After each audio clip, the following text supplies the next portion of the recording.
so excited to be here with you all, and we didn't just like get here, you know, out of nowhere, right? It's been a journey. It took some work. It took plenty of work to get here, and a heck of a journey.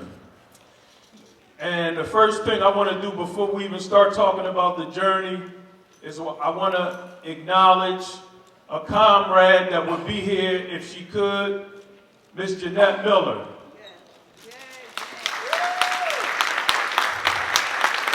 So Miss Jeanette Miller is a soldier. She would have been right here on this panel, right here talking right now this morning if she was able to.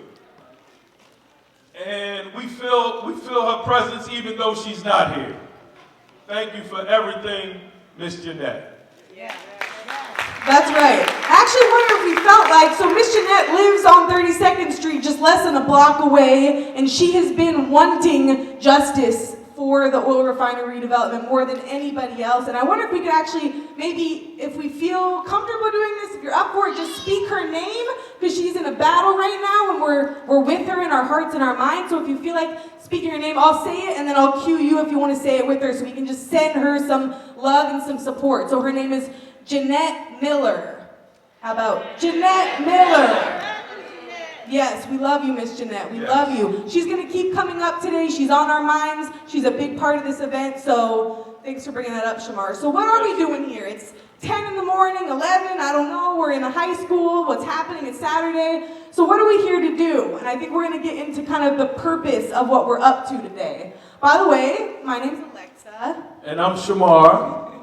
Together we are the co-managing directors of Philly Thrive, who's the host organization of this event. And yes, we're just thrilled to have you all here because the redevelopment affects all of us, and so we all have a part to play in the advocacy for justice and equity. And so that's part of the purpose. The first goal of today is to make information accessible to residents. So ever since the refinery got sold, and we're going to go back through some of that history in just a minute, there have only been Zoom meetings, only virtual meetings. It's been really hard to get information about the largest redevelopment of Philly's history. So we said, no, this cannot fly. We're going to bring everybody together. We're going to bring government officials. We're going to bring corporations. We're going to bring institutions. And most importantly, we're going to bring the people, right? And we're going to talk about everything from the jobs to the cleanup to how we make sure that long-term residents can afford to stay and thrive in the nearby neighborhoods. We're going to talk about all that. And in your program, you can start checking out what session do I want to go to today? What kind of topic is most kind of interesting to me today? And all the videos from the session today will be online, so you'll have a chance to get to see them all. But you will have to make two choices today of what workshops you're going to. But goal number one is to make information accessible. You want to hit goal number two? So goal number two is to enjoy in-person conversations across different experiences, sharing and learning about challenges, possibilities for the redevelopment. And we are going to talk about all of the things that cover the redevelopment and how we want it to affect our immediate community that's right here, starting with the schools, Orton Reed and Alcorn. That's what we want to start at. That's right. And the third goal, speaking of where we want to start at, is to shape priorities for the redevelopment. There's so many issues we could advocate on, but today is about beginning to figure out what is in the greatest collective good that we want to, just stand together arm in arm and advocate for. And so there's this community benefits agreement that's happening this year with the developer of the former refinery land, and we want to use today to start to develop what we want in that agreement, because residents have been working on that for about a year now, figuring out what do we want in this community benefits agreement. And at the end of the day, we'll bring some of our initial advocacy priorities to a candidate forum. That's going to be the last part of the event. So we're actually going to start to build political power today, asking candidates for mayor and city council what are they going to do about the issues affecting Philadelphia and the refinery redevelopment. Absolutely, and we know for a fact, and I know for a fact from experience, that it's about us. And we are the ones who are going to make them do what we want them to do because we know what's best. That's our aim. That's why we want everybody here to have all of the information from top to bottom so that we know we're going to get it right. Because everybody can't be wrong. That's right, that's right. And so one of the biggest, most important things is that for Philly Thrive and the redevelopment is that it's all about the history. The history of that land is not going anywhere. And so we're going to take a look at the history of the refinery. Hey everyone, thank you for coming out to our summer. Hi everyone, how y'all doing today? I did bring something down, so I'm gonna try to break it up as much as I possible. The history of the refinery. The oil refinery took place in South Philly in 1880, first at Point Breeze Point, then later at Gerard Point, where both factories later bought by Sunoco before the Industrial Revolution. The 1,400-acre you see me after that, like all the phones sound like. Oh, look at that. Again, the 14-acre was bought by Sunoco. Let me go back about that. The 14-acre Esther settlement and was used for hay farm in the 1800s. Sunoco closed Eagle Point in 2009 on the morning 2 a.m. on June 21st, 2019. PES Oil Refinery finally took its last breath. It exploded. Well, it exploded. It finally took its last breath. My community in Fully Drive, it has polluted the area in South Philly, Graceberry over a decade with benzene and fossil fuel. I watched trains come from Front Street to Washington, 21st Street, carrying benzene and fossil fuel ever since I was a kid.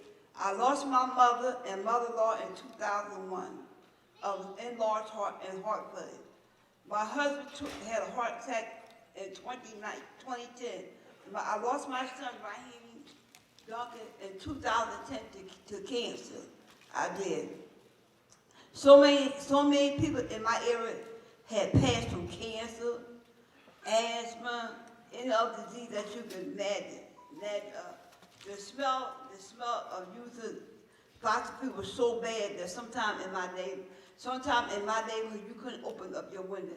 In old tax home, you couldn't open the window because the smell was so bad. Back then we didn't have cell phone, we had phones. And I remember one day it had me in 1990 or 1998. I was at my mother's house. No, it was before she had passed. It was before she passed. It was in 1989. And I was at my mother's house, also this big red cloud. They came from Refinery. It smelled so bad. And on the radio, they just said for nobody not to go home. But me, I had to go home. I had to go home. At that time, my husband was a big drinker, a real bad big drinker. And I didn't want to leave my children in the house by these stuff like they did. So, Philly Drive has been fighting for clean air since the first they did was in 2015, was the Right to Breathe campaign. We did the Right to Breathe campaign back then. And so many people that got sick, like Colin, Debbie, me, everybody else in the area that took sick from from here breathing bad air, stuff like that. Put this down. From breathing bad air, stuff like that. And I was just so happy when Lex and them came into our area, so that we knew we were gonna get something cleaned up. And back then we was going to prep chart every day we were going to prep chart. At that time, I wasn't walking like this. I was walking. At that time I was walking and we were going to prep chart and we was fighting because we want to see that the tape. We want them to know that we want to see the tape and we want to know about the CD. And finally, when the refinery just exploded in 2020, we went to New York City, let them know we was not going to have no oil refinery there, and we let them know we was not playing with them, that it wasn't going to be no refinery in this area. So we kept on fighting, we kept on marching, like you see me up in the picture there, where I was in City Hall, when we was outside City Hall marching stuff. We had blocked off the street. We blocked off 15th and Market. You might have said 13th and Market, right where Nathan was right there. We blocked off the street for 15 minutes, and then we did democracy march not too long ago, where we marched off, where we stopped the traffic stuff, and we let the Hillco know that we was not gonna have no oil refinement in this neighborhood because so many people had died in the area. You can't imagine this been going a decade. That you can't imagine how so many people in my area had just passed with cancer, asthma. Like she got it. Sonia's husband, he died of cancer he did. So many people that took sick that live in this area. And right now we're here to fight, we're here to stand, to let them know we're not having no oil refinery in this neighborhood, and we're going to do everything we can to make sure they do not open back up again. So that's why I'm at today, and I want to thank y'all for coming out, and I'm going to thank y'all for hearing my voice. Thank y'all. It started this morning because we were given clean, fresh air, free air. No one charged us to breathe. But now we've been given something else. In 1968, I witnessed the refinery blow up. I remember Frank Rizzo running and breaking his leg over his lieutenant, trying to get away, and we running down the expressway, children in their mother's arms with no diapers on, people crying and screaming, didn't know where to run to, didn't have a place to run to. I never seen anything like it in my life. I came to South Philadelphia in '65, but I never witnessed anything like this in my life. It's like somebody shooting at you, running down the highway all over Philadelphia. It was horrible, horrible, horrible. I raised my children down here, and I'm right on Dickinson Street, 32nd. I never witnessed that my children would get cancer. I have 2 adult daughters, one live in New Jersey and one in Delaware. They both came down 8 months apart with breast cancer. One now has multi-myeloma, blood cancer. There's no cure for that. Can you imagine me as a mother feeling that I'm going to lose my daughter to these billionaires that fly in here and fly out and don't care, and they put people up front to talk us out of it, want to give us turkeys and coats to please us? When we were given free fresh air, why do we have to tolerate this? Why do we sit back and tolerate it? All you young people in here, stand up and fight for the right to breathe.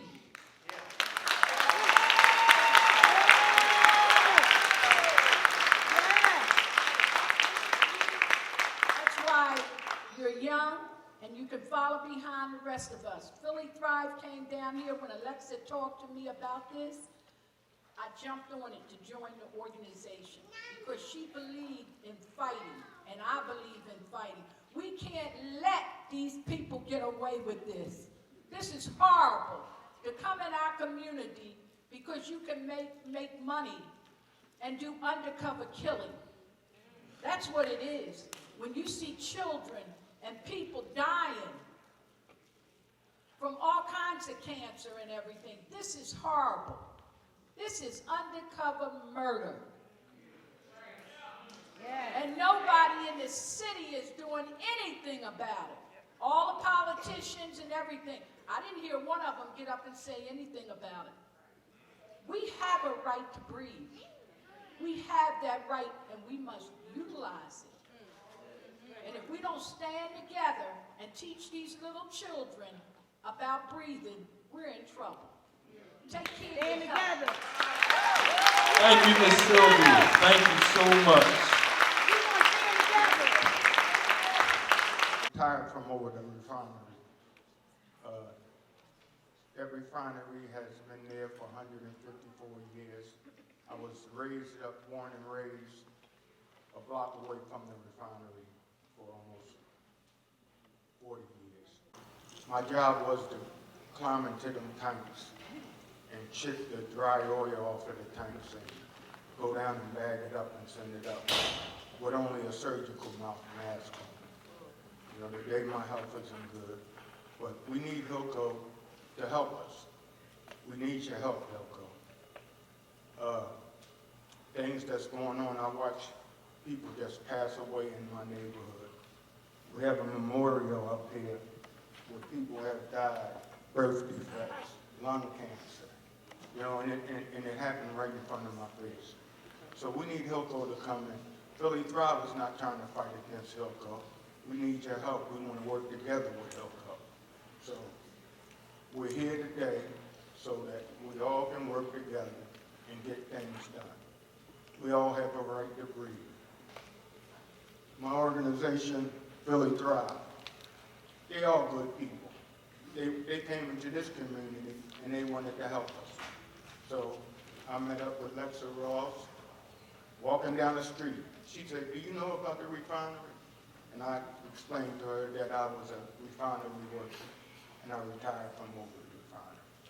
So today my health isn't good, but I'm going to fight until we get it right. You know, we all need to work together, stop bickering amongst each other, talking about one another, and come together for this community and for the city of Philadelphia. That we had explosion after explosion over there. Houses being rocked, windows being blown out in the back. My house, windows blown out one night, 3 in the morning. You know, and enough is enough. We asking Hillco to just come in and help us. Help us.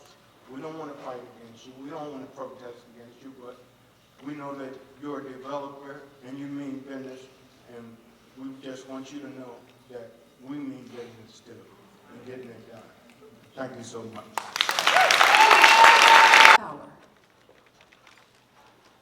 You're a part of that pivotal point. You are the pivotal point. Who are you? The pivotal point. I can't hear you. Who are you? The pivotal point. You are the pivotal point of power. Let that in. Let that in. You are a pivotal point of power for this. Give yourselves a hand. Now give yourselves a hand.